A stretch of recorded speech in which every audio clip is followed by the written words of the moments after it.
Hello everybody and welcome. In this video I'm going to show you how to create equalizer preset for your earbuds SOUNDPEATS AIR 4 Pro.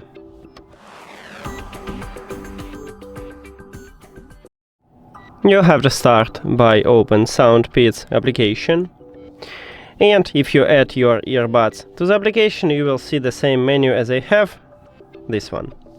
Now you need to click at the equalizer icon at the left bottom, and right here we have custom equalizer, but firstly you need to click at this icon, and I don't recommend to click right here because as you can see now it happened when you click on it.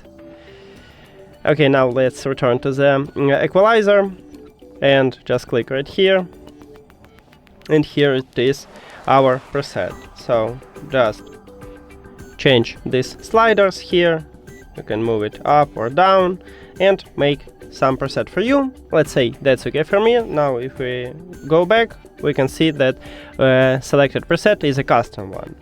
If I don't like this preset I can reset it by clicking the reset button at the right top, and we have it by default. So now you can again change it and make something good for you. That's it. Thank you for watching this video. If you found it helpful, please consider subscribing to the channel and leave the like on the video. See you later!